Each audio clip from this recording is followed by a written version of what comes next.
गुरु भगवान के शुक्राने हैं। महासमाधि दिवस गुरु को याद करने का दिन तो होता ही है, उनके पूरे जीवन को याद करने का दिन होता है। कैसे उनका जीवन था, उनका क्या आचरण था, क्या ज्ञान था, सभी हमारे जीवन में लगे, हमारे जीवन में परिवर्तन आए। हम जो अहंकारी जीव हैं, तो गुरु के मिलने से हमारे जीवन से अहंकार जाता है,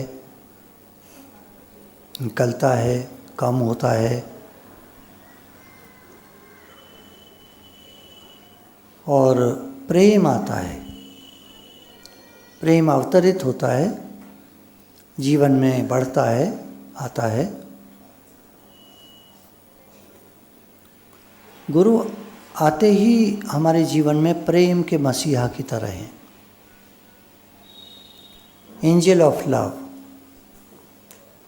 हम लोग सूखे, ऐसा नेचर हमारा सूखापन, एक सिर्फ मैं में जीना, तो गुरु हमारी समझ को विराट बनाते हैं, विशाल बनाते हैं, बड़ा बनाते हैं। गुरु हमारी समझ को खोलते हैं, सबके लिए जीना कैसा होता है। जो गीता में भगवान ने बोला है यज्ञार्थ जीवन, वो गुरु के मिलने से संभव होता है।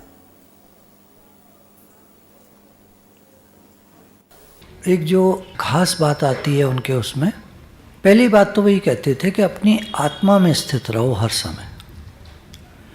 तो अपने स्वरूप को जानो, तुम आत्मा हो और उसमें स्थित रहो। पहली बात तो ये। अब फिर वो कहते थे आत्मा में दूसरा नहीं होता, आत्मा में दूसरा नहीं होता। द्वैत, द्वैत में राग द्वेष होता है, राग होता है, द्वेष होता है। अच्छा, अब क्या होता है, जैसे अब हम सत्संग का दायरा ले लें। घर में तो हम करते ही आए राग द्वेष, 4, 2, 4, 5, 3, जितने घर में थे, 2 थे, 3 थे, 4 थे, 5 थे, 6 थे, राग द्वेष करते आए। अब यहाँ मान लीजिए आपके शहर में 100 लोग आते हैं सत्संग सुनने, 100 आते हैं, 200 आते हैं मान लीजिए। अब आप बैठ के सत्संग करते हैं, आप 2 जने 3 जने बदल जाते हैं, हफ्ते में 2 दिन है, 3 दिन है, बदल गए, 2 ने 1 दिन करा, 2 ने 1 दिन करा, 2 ने 1 दिन करा। अब ये 6 लोग 200 के साथ कर्म बनाएंगे। अच्छा, फिर जो 200 बैठे हैं, इनमें विषमता है। एक क्लास के स्टूडेंट होते हैं तो समझ में आता है, कक्षा 6 के हैं तो कक्षा 6 के हैं सारे, 7वीं का आ सकता है कक्षा 6 में, क्या करेगा आके, करेगा क्या आके। 5वीं का आ सकता है 6 में, करेगा तो आके बढ़िया लगेगा, पर अलाउड नहीं है। मज़ा आ जाएगा उसको, 6 वाला 7 में आ जाए तो, 5 वाला 6 में आ जाए तो उसको तो मज़ा आ जाएगा। मेरा तो क्लास 1 आगे हो गया, उसको तो बहुत अच्छा लगेगा, पर अलाउड नहीं है। यहाँ जो सत्संग में लोग आते हैं, ये सब कैटेगरी से, सब क्लास से, सब मज़हब से, अलग अलग श्रेणियों से, कोई लोअर मिडिल, कोई अपर मिडिल, कोई मिडिल क्लास, कोई मिडिल में थोड़ा सा कम, कोई थोड़ा ज़्यादा, हाई क्लास के भी एक आध आ जाते हैं, कभी कभी सुनकर चले जाते हैं। सब तरह के लोग आ जाते हैं। अब यूट्यूब है, कौन सा खुल गया, किसका खुल गया क्या पता, कौन देख रहा है, कौन हाई क्लास देख रहा है। तो कास्ट, स्टेटस, क्रीड, वर्ण आश्रम धर्म जिसको कहते हैं, सब वर्ण आश्रम धर्म के लोग आते हैं। ब्राह्मण भी आते हैं, क्षत्रिय भी आते हैं, वैश्य भी आते हैं, शूद्र भी आते हैं। अब एक सा ज्ञान सबको, एक ही कुर्ता सबको फिट करना है, कैसे करें। एक ही कुर्ता सबको फिट करना है। तो हम क्या करते, कैशमिलॉन का कुर्ता बनवा देते।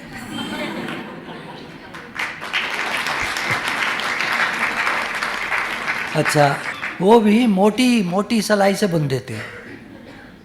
समझ गए? अब जो लेडीज जानती होंगी बुनाई, उस बात समझ गई होंगी तुरंत कि मोटी अगर सिलाई से बुन दिया तो अब तो खिंचाव उसमें बहुत ज़्यादा हो गया। अब कितनी मोटी लेडी हो आ जाएगा, पतली हो तो थोड़ा लटक जाएगा, कोई बात नहीं। आजकल तो फैशन है सब तरह का, छोटे भी चलते हैं, लंबे भी चलते हैं। आजकल देखा आपने, लंबे लंबे वो आ गए कुर्ते। पहले छोटे छोटे चल गए थे, इतने इतने से, इतने बुरे लगते थे, बहुत ही गंदे, है ना। सब तरह के लोग आ जाते हैं, सब तरह के कपड़े पहन के आ जाते हैं, सब तरह की वो है। क्या करें कैसे? तो अम्मा जी कहते थे सब अलाउड है, पर ज्ञान को शुद्ध तरीके से समझो।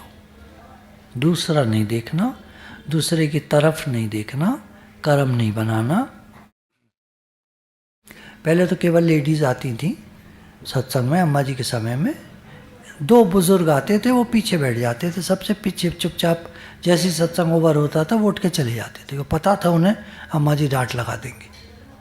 सत्संग हो गया, आप चलो, आप क्या कर रहे हो यहाँ बैठे, तो ऐसे भगा देते थे वो। तो यहाँ दादा भगवान के समय से लेडीज़ और जेंट्स का थोड़ा परहेज अम्मा जी ने फॉलो किया, उसको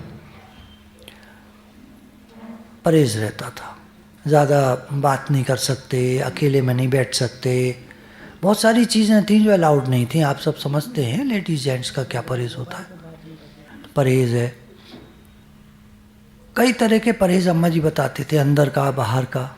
अंदर का सोच का, मानसिकता, अध्यात्म, विचार, सब तरह के परहेज, क्या सोचना है क्या नहीं सोचना। फिर शरीर के परहेज, क्या खाना है क्या नहीं खाना, क्या कपड़े पहनने नहीं पहनने, कहाँ जाना है नहीं जाना, क्या आहार विहार क्या होना चाहिए, कैसा होना चाहिए, हर चीज़ का परहेज अम्मा जी ध्यान रखते थे। तो स्ट्रिक्ट मास्टर थे बहुत। अपना उद्धार करो, तुम यहाँ किस लिए आए हो, कर्म बनाने नहीं आए, दूसरा देखने नहीं आए, दूसरे की तरफ देखने नहीं आए, अपना उद्धार करो बस। गुरु के दर पे जब हम जाया करते थे, ये सब के समझने की बात है। आप जैसे आते हैं एक शहर से, तो अपने साथ आप 10-5 को ले आते हैं। तो अम्मा जी कहते थे जब हम बम्बई जाते थे तो साथ में हमारे 7-8 लोग होते थे, 10 होते थे। तो कहते थे देखो, जब सत्संग यहाँ गुरुजी का हो रहा है, बिल्डिंग आने लगे ना, तो बिल्डिंग से कम घड़ी में देखकर 4-5 मिनट पहले, मतलब करीब करीब आधा किलोमीटर पहले से तितर बितर हो जाना। 2 आगे, एक पीछे, ऐसे करके एक एक करके जाना, जैसे सत्संगी जाते हैं। वहाँ तुम्हारा कोई नहीं है, वहाँ तुम सिर्फ गुरु जी के पास जा रहे हो। ये जो चेले चपाटे टाइप के लोग होते हैं साथ में, ये कोई नहीं है चेला चपाटा, ये सब ज्ञान के लिए जा रहे हैं, गुरु के पास जा रहे हैं, ये सब साधक हैं। तुम्हारा इसमें कुछ भी नहीं है और तुम्हारा इनमें कोई नहीं है।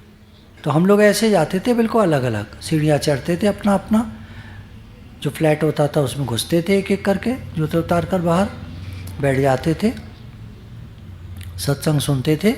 सब मिलते थे अलग से, हम अलीगढ़ से आए हैं, अलीगढ़ से आए हैं, अलीगढ़ अलग अलग। अच्छा तुम भी आए हो, अच्छा अच्छा तुम भी आए हो, अच्छा अच्छा अच्छा अच्छा ठीक ठीक। अलीगढ़ से कितने लोग आए? तो मुझे नहीं बोलना होता था, उनमें से ही कोई बोलता था, गुरुजी 7 आए हैं। अच्छा ठीक है ठीक, अच्छा आगे आ जाओ। अगर उन्हें कोई बात करनी होती थी, नहीं करनी होती तो अच्छा चलो चलो सब लोग चलो। तो जहाँ से भी आए हैं वो ये नहीं कि हम आए हैं। तो मतलब अम्मा जी इस बात का बहुत ज़्यादा ध्यान रखते थे, मैं एक अकेला आया हूँ गुरु जी के पास अपना उद्धार करने के लिए, और सतगुरु आए हैं जगत में मेरे लिए। हमारे लिए भजन है, सतगुरु आए हैं जगत में, संसार में हमारे लिए। तो ऐसे नहीं, वो कहते थे सतगुरु आए हैं जगत में मेरे लिए, मेरा उद्धार करने के लिए आए हैं। मुझे किसी से कोई मतलब नहीं है, मैं एक अकेला। क्योंकि अगर मैं, देखिए बात को समझिए क्यों कह रहे हैं। आप सोचेंगे ऐसा क्यों, ऐसा क्यों। मेरा उद्धार हो गया, बेड़ा पार हो गया। आप 6 के चक्कर में मेरा उद्धार नहीं हुआ, मान लीजिए मैं लगा रहा आप 6 के चक्कर में, तो वो 6 का तो जो भी हुआ हुआ, मेरा तो बेड़ा गर्क हो गया, मेरा तो जीवन चला गया। लास्ट में जीवन के मैं उन 6 को याद करूं, राग करूं, द्वेष करूं, जो भी हो मन में, 2 याद आए, 3 याद आए, 6 याद आए, मेरा तो मन गया उनमें। अब मैं उनके घर में जाके जन्म ले लूँगा, मेरा तो जन्म ही बेकार हो गया, मेरा तो जिंदगी बेकार हो गई। जो मैंने जीवन भर सत्संग किया वो सब बेकार हो गया। समझ पा रहे? नहीं समझ पा रहे। बहुत सारे लोग तो कैच नहीं कर रहे होंगे बात को, क्या कह रहे हैं, इससे क्या मतलब है। क्योंकि क्या है ना, आप जब तक मृत्यु की फिलॉसफी को नहीं समझोगे, गीता पढ़ो, गीता में भगवान ने अंतिम समय के बारे में बहुत सारे श्लोक कहे। 8वां अध्याय पढ़ जाना, आप समझ में पढ़ शायद नहीं पड़ेगा पर आप पढ़ो। मेरा स्मरण करता हुआ शरीर त्याग कर जाता है, अन्य दिशाओं को न देखता हुआ, छठे में बताया भगवान। जैसे दीपक की लौ वायु के स्पंदन रहित स्थान में एक सी जलती है, ऐसे ही योगी का चित्त भगवान में एक टक लगा रहता है। और हमारा चित्त, सोच कर देखिए, अब आखिरी समय में आप क्या सोचते हैं? अरे नहीं, हम कर लेंगे, आप अभी कर लो, चलो 1 घंटे के लिए अभी कर लो, तो हम मान जाएंगे आप कर लोगे, अभी करके दिखा दो 1 घंटा। हर शख्स जिससे मैं मिलता हूँ किसी न किसी बात में मुझसे बढ़कर है, ऐसा सोचने वाला अपने जीवन में बहुत कुछ सीख जाता है। जिससे आप मिल रहे हो वो आपसे किसी बात में बढ़कर है, ज़्यादा जानता है, तो हम उससे सीख सकते हैं। अगर हमको ये है कि मैं बहुत होशियार हूँ, तो हम किसी से कुछ नहीं सीख सकते। तो ये हमको अंदर में ऐसा भाव रखना पड़ेगा कि जो भी व्यक्ति जिससे मैं मिल रहा हूँ वो कुछ न कुछ मायने में मेरे से बढ़कर है, ज़्यादा जानता है। तो हर शख्स जिससे मैं मिलता हूँ, हर व्यक्ति जिससे मैं मिलता हूँ, किसी न किसी बात में मुझसे बढ़कर होता है, ज़्यादा जानकार होता है, कुछ न कुछ उसको ऐसा आता है जो मुझे नहीं आता। तो ऐसा सोचने वाला अपने जीवन में बहुत कुछ सीख जाता है। अगर दुख नहीं चाहते हो जीवन में, अगर जीवन में दुख नहीं चाहते हो तो सांसारिक सुख मत चाहो। हम दुखी क्यों और कब होते हैं? ज्ञान की पॉइंट आपने सुनी होगी। कौन दुखी होता है? अपने दुख से कोई दुखी नहीं होता, ऐसा भी होता है, आपने देखा होगा। दूसरे के सुख से दुखी हो जाते हैं। कभी कभी ऐसा होता है ना, हम लोग दूसरे का सुख सुना, दूसरे को सुखी देखा, दूसरा कोई सुखी दिख गया तो उसको देख के जल जाते हैं, अंदर में दुखी हो जाते हैं। तो आदमी अपने दुख से उतना दुखी नहीं है जितना दूसरे के सुख से दुखी हो जाता है। ये अजीब अजीब स्थिति है आदमी की। अब हमारे लिए बात क्या आती है?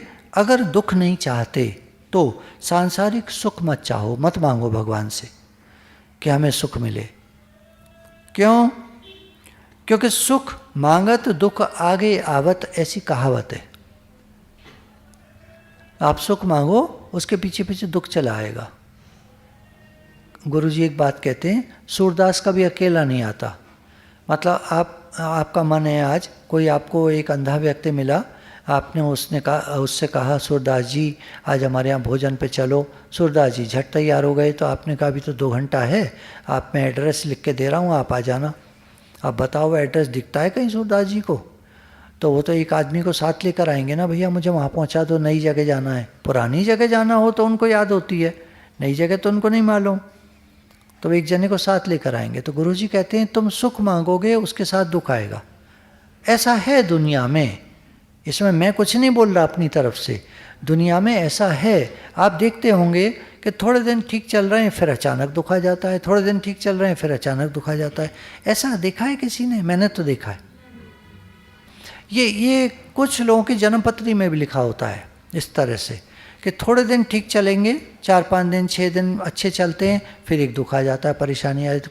कोई नहीं आता तो कोई लड़ पड़ता है घर में, है मियाँ बीवी की लड़ाई हो जाती है, बेटे से हो जाती है, बेटी से हो जाती है। माता जी मुंह छुपा के हंस रही हैं। अरे होता है भैया, हम सबके साथ होता है। मैं क्या कोई शादीशुदा नहीं हूं क्या? यदि दुख नहीं चाहते हो तो सांसारिक सुख मत चाहो, बस सेवा करते चलो। क्योंकि जब हम सुख मांगते हैं तो उसके साथ दुख आता है, उसके पीछे दुख आता है। जो गुरु की पॉइंट है कि सुख मांगत दुख आगे आवत, साथ साथ आता है।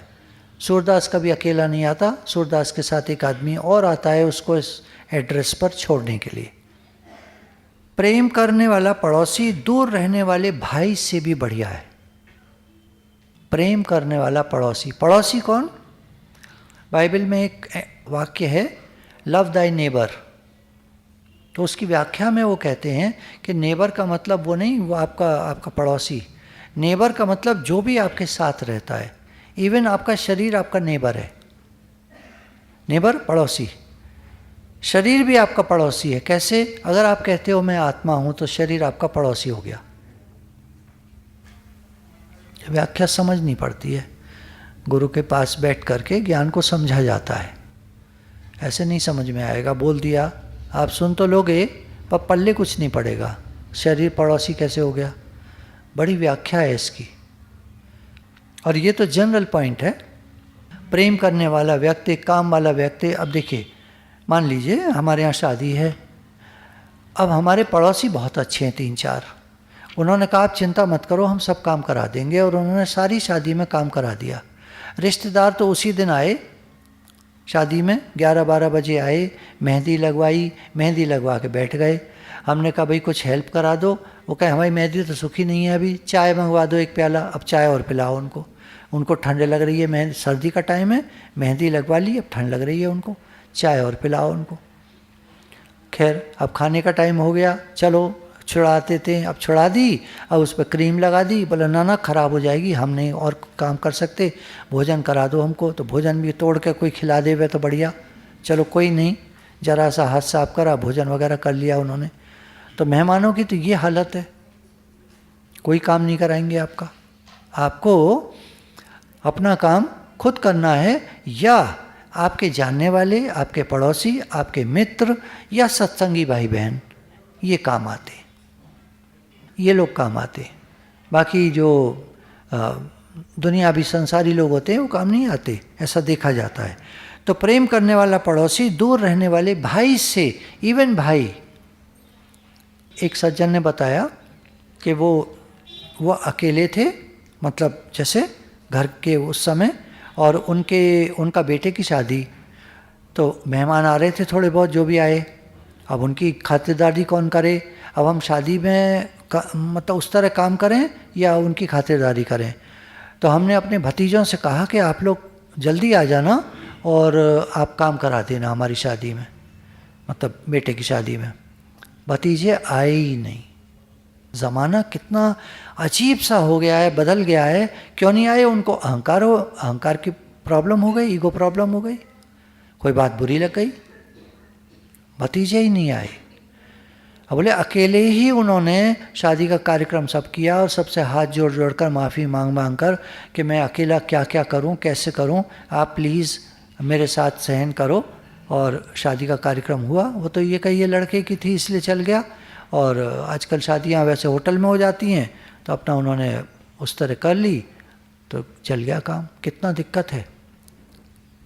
तो ये लाइन क्या गलत है कि प्रेम करने वाला पड़ोसी दूर रहने वाले भाई से उत्तम है? बताओ आप। दरिद्रों में दरिद्र वह है जो अतिथि का सत्कार नहीं करता, आए हुए मेहमान का जो सत्कार नहीं करता, वो गरीबों में गरीब आदमी है। एक तो होता है गरीब आदमी, चलो गरीब है, एक गरीबों का भी गरीब जो अतिथि का सत्कार नहीं जानता। मनुष्य यदि सम्मान के लायक है तो अवश्य उसका सम्मान करो, कोई सम्मान के लायक है तो ज़रूर उसका सम्मान करो, लेकिन सावधान, आवश्यकता से अधिक सम्मान उसे नीचे गिरा देगा। किसी का ज़्यादा सम्मान करोगे तो वो धुएं के पेड़ पे चढ़ जाएगा और धप्प से गिरेगा। ज़्यादा सम्मान किसी को बहका देता है। अच्छा मैं इतना महान हो गया, जितनी आवश्यकता शरीर के लिए व्यायाम की होती है उतनी ही मस्तिष्क के लिए अध्ययन की होती है।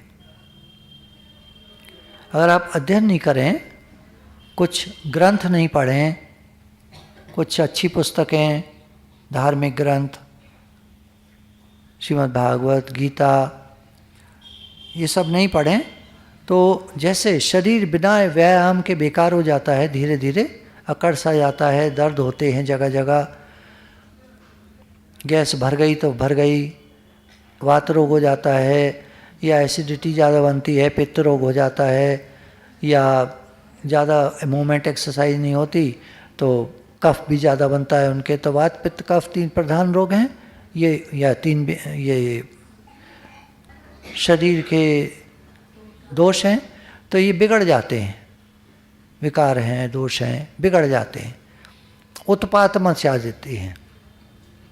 मेरी समझ में जिससे आप कुछ नहीं ले सकते ऐसा संसार में कोई नहीं है। किसी न किसी, हर किसी व्यक्ति से कुछ न कुछ हम ज्ञान प्राप्त कर सकते हैं, एक्सपीरियंस, समझ प्राप्त कर सकते हैं। दुनिया में ऐसा कोई भी नहीं है जिससे आप कुछ नहीं ले सकते हो।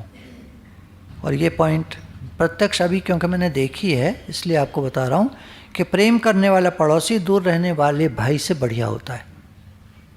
रिश्तेदारी की बात हो रही है, भाई मतलब भाई ही नहीं, कोई भी जो रिश्तेदारियां हैं जो दूर रहते हैं हमसे, उनसे बढ़िया हमारे पड़ोसी या हमारे सत्संगी भाई बहन बढ़िया होते हैं। वो सेवा कार्य कराते हैं, पर गुरु के कहने से कराते हैं।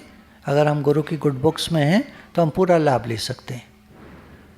और हम अपने मनमाना आचरण है हमारा तो गुरु भी ध्यान नहीं देते, ठीक करो अपने आप, तो अपने आप करते हैं वो लोग, जैसा भी होता है। एक ये पॉइंट पे अच्छी थी, सुनना सीखो।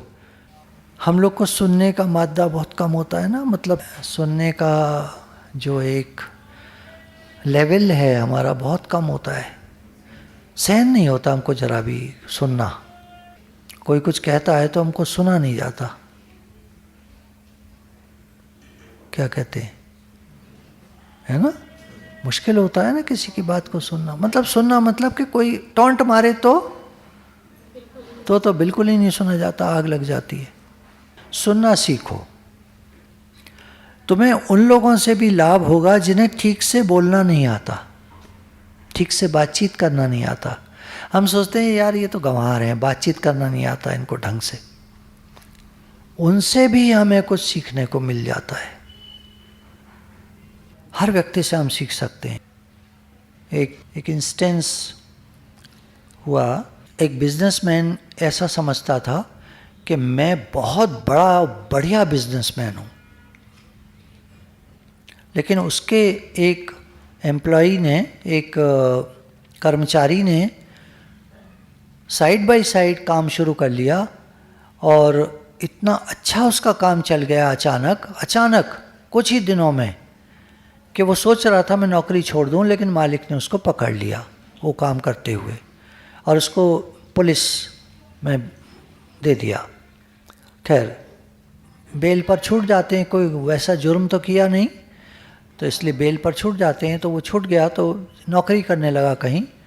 तो मालिक ने बहुत कोशिश की कि मैं अपने काम को जिस तरह वो लड़का कर रहा था वैसा ही कर लूं, लेकिन सिस्टम क्योंकि पुराना था, मालिक था उसके साथ में करीब 50 कर्मचारी थे, वो 50 कर्मचारी वैसा काम नहीं कर सके जो वो अकेला करता था। उसने क्यों किया साइड बाय साइड काम? क्योंकि उसको इन लोगों ने बहुत जलील किया कि तो बुद्धू है, जीरो है, नालायक है, तुझे कुछ नहीं आता, ऐसे बोलते रहे। पता नहीं क्यों कुछ लोग होते हैं चिढ़ जाते हैं, जलन कर लेते हैं, ईर्ष्या कर लेते हैं, ऐसे बोलने लगते हैं।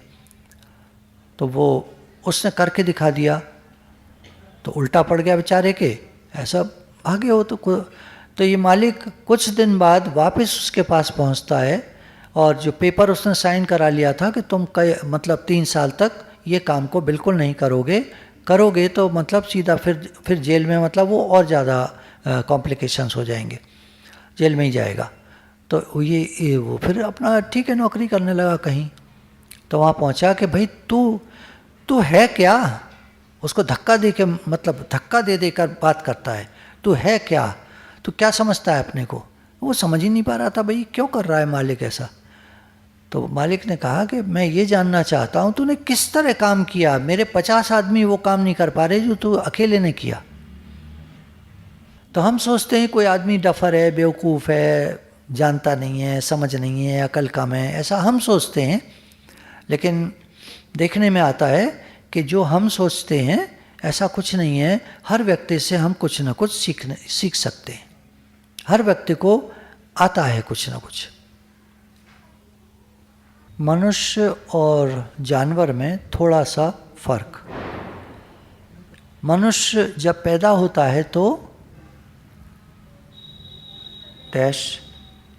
मनुष्य जब पैदा होता है तो कैसे पैदा होता है? रोता हुआ। और जानवर जब पैदा होता है तो नहीं रोता है। ये फर्क है। मनुष्य अपने जीवन में क्या शिकायतें करता है। जानवर अपने जीवन में कभी शिकायत नहीं करता। मनुष्य कई बार जीवन में निराश होता है। जानवर कभी निराश नहीं होता। उसको खाने को मिल जाए आज बढ़िया, आज नहीं मिले बढ़िया, आज घटिया मिल जाए, सूखी घास मिल जाए, वो कोई शिकायत नहीं करता, वो कभी निराश नहीं होता। आदमी जब मरता है तो रोता हुआ मरता है, तकलीफ में मरता है, दूसरों को याद करता हुआ मोह में मरता है, बैंक बैलेंस छोड़कर मरता है। जानवर का कोई बैंक बैलेंस नहीं होता, उसको कोई इच्छा वासना नहीं होती, वो रोता हुआ नहीं मरता। कितना फर्क है ना आदमी और जानवर में। आदमी कितना महान है। जब व्यक्ति पर दुख आता है तो वो उसके सीखने के दिन होते हैं और वो उसके भगवान को याद करने के दिन होते हैं। दुख में भगवान याद आते हैं ना। हम कहते हैं दुख आया, अरे दुख आ गया हो, दुख आ गया, परेशान होते हैं हम। दुख आया क्यों है, किस लिए? हमको भगवान की याद दिलाने के लिए। कहाँ याद करता है कोई भगवान को? सुख के दिन हो कोई याद करता है भगवान को? सब लगे पड़े रहते हैं सुख भोगने में, मजा करने में। पैसा है तो खर्च करो, मजा करो। और दुख आता है तो कितने दुखी हो जाते हैं। दुख आता है सीखने के लिए, भगवान को याद करने के लिए। हंसते हुए तुम देखोगे सारा संसार तुम्हारे साथ हंसता है, और रोते हुए तुम पाओगे कि तुम अकेले हो। ऐसा होता है ना। ये संसार है। तो स्वामी रामसुखदास जी एक बात कहते हैं, जब तुम किसी को दुखी देखो तो उसका दुख बांटो, उसका दुख दूर करने का प्रयास करो, कोशिश करो। अब कर तो पाओगे नहीं पाओगे अलग बात है, पर प्रयास करो। उसके दुख में दुखी हो, उसके दुख को फील करो, तो तुम्हारे दुख हल्के हो जाएंगे। देखिए जीवन में आदमी को दुख सहन करना है ना। लिखा होता है 10 बार दुख आएगा, मान लीजिए उदाहरण है। किसी की जन्म पत्री में लिखा है 10 बार दुख आएगा। अच्छा 10 लोगों से मिला, वो बहुत दुखी थे, उनके दुख में वो दुखी हो लिया। किसी के दुख में दुखी होना किसी के दुख में दुखी होना आसान है, अपने दुख में दुखी होना मुश्किल है, दम लगता है, परेशानी होती है। किसी का पैसा चला गया, अब आप ये फील करो मेरा सारा पैसा चला गया, हे नाथ मैं क्या करूं, मैं कैसे करूं, हे भगवान मैं कैसे करूं। आप दुखी हो रहे हो। आप हो रहे हो दुखी? नहीं हो रहे हो, पर आप सोचे जा रहे हो। ऐसा सोच करके आपने उस दुख को फील कर लिया। अब आपके वो जो दिन थे पैसे जाने वाले वो कट गए, फ्री में काम बन गया। ये स्वामी रामसुखदास जी कहते हैं कि दूसरे के दुख में दुखी होना चाहिए। कितनी बढ़िया बात है। एक्सप्लेन नहीं किया है उन्होंने, इसलिए थोड़ा हमको समझ में आती नहीं है, बैठती नहीं है दिमाग में।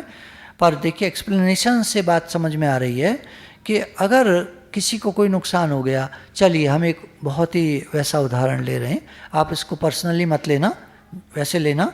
पिक्चर में आप कोई सीन देख रहे हो कि कोई है कोई है कोई है कोई है, एक का बेटा मर गया। अब जो हीरो है उसको ये रोल प्ले करना है कि वो दूसरे के दुख में दुखी होता है। अब वो गया उनके यहाँ, उसने ऐसा फील करा कि मेरा बेटा मर गया, तो उसके बेटे का मरने का जो दुख था वो उसने तभी फील कर लिया, अब वो उससे बच गया। उदाहरण दिया बात को समझने के लिए। पैसा चला गया तो उसमें दुखी हो लिए हम, बीमारी आ गई, किसी को बहुत बीमारी आ गई और हमने फील कर लिया अरे मुझे ही बीमारी होती तो डॉक्टर के जाना पड़ता, अस्पताल जाना पड़ता, सुइयाँ लगती, ये होता वो होता, सब हमने बेड पे पड़े होते, बीमार होते, कैसे होते, ऐसे होते वैसे होते, सब दुख को फील कर लिया, रात रात जाग करके उस दुख को सहन कर लिया, फील कर लिया। अब वो दुख आएगा, वो तो कट गया, वो तो बीमारी वाला दुख कटना था, काटना था हमको, काट लिया। और किसी के दुख को जब हम फील करते हैं तो उसका दुख हल्का हो जाता है। थोड़ी देर उसके पास बैठे हम, उसको सांत्वना दी, गुरु भगवान के शुक्राने हैं।